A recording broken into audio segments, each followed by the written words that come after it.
Either you get sensitive human beings or you get very highly educated people.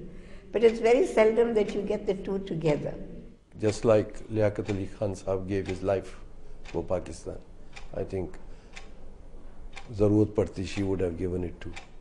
She has done single-handedly much more for the women of this country than anyone really realizes.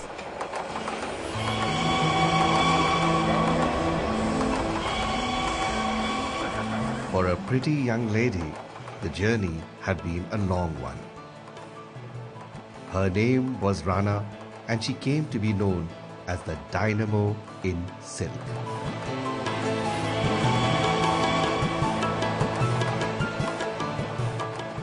With the division of the subcontinent, a new nation was born, the Islamic Republic of Pakistan.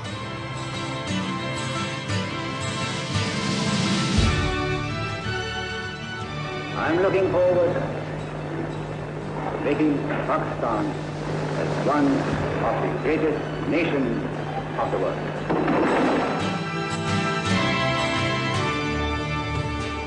Allah.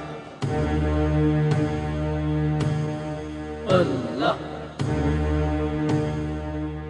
But the jubilation was short-lived, as realization set in that millions had been displaced, families separated, homes looted and plundered. A new nation had to rise from this rubble of mass devastation.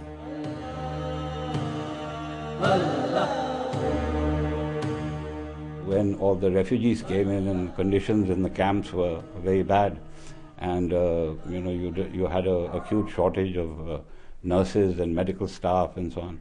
And then she issued a call, and hundreds and hundreds of women responded to that call. The story of Begum Raana Liaquat goes back to the cultural capital of undivided India, Lucknow. Here in these corridors of Isabella Thoburn College, named after a great educationalist, Rana Pant understood the value of education. As the only female in her batch for a master's at Lucknow University, Rana's fate seemed decided. Little did she know that a chance meeting with the man for the moment, Nawabzada Liaquat Ali Khan, would seal her fate. It wasn't merely an infatuation which caused him to marry her. She was a very able lady, a highly educated woman, and I can say this because she was from 10 years before me in my university, and the legacy that she left for us as students was a very good one indeed. Rana Liaquat Ali Khan had married a man and a movement.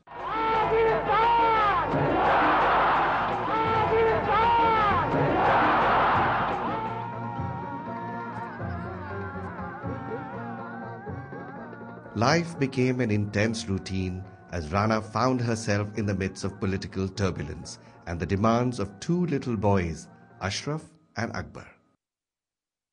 Immediately after partition, let's talk August 14th onwards, we really did not have much time with father or mother. And, we'd want to know what's going on.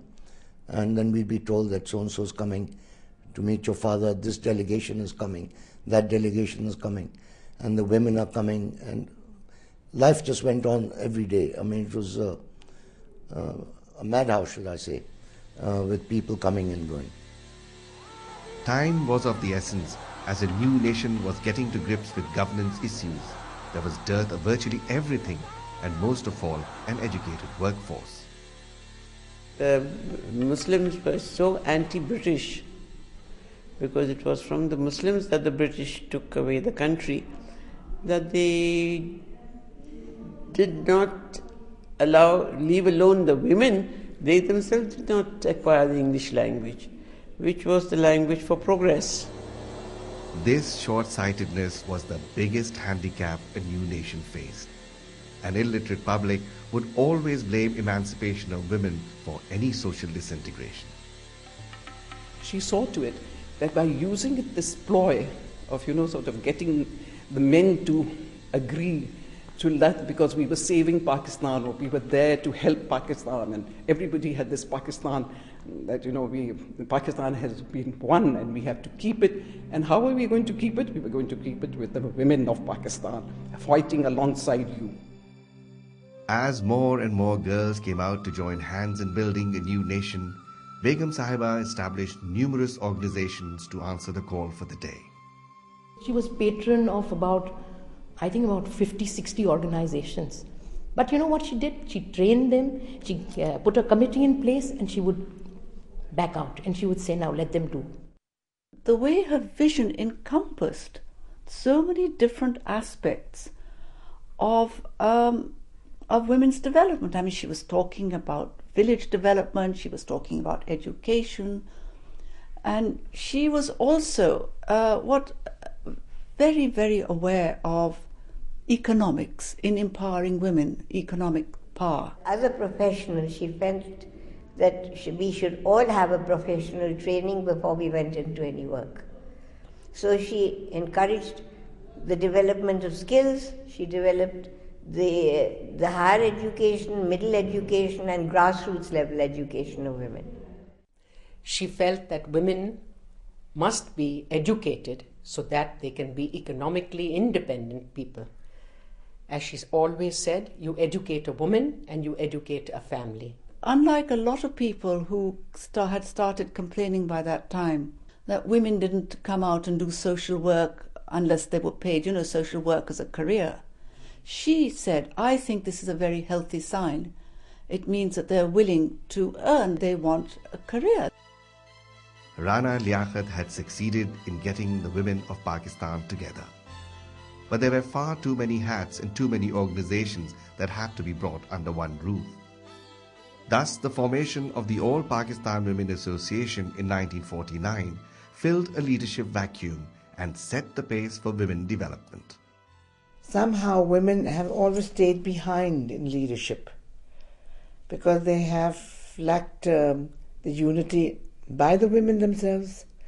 They've lacked the courage to face a problem and to come out with the right answers. Social set, who normally, just spend their time in parties and so on, she got them to go out and do social work, go into slums and so on, which I think is she was an inspiration for everybody. In the years to follow, the All Pakistan Women Association became synonymous with women empowerment. Every day brought with it new and fresh challenges.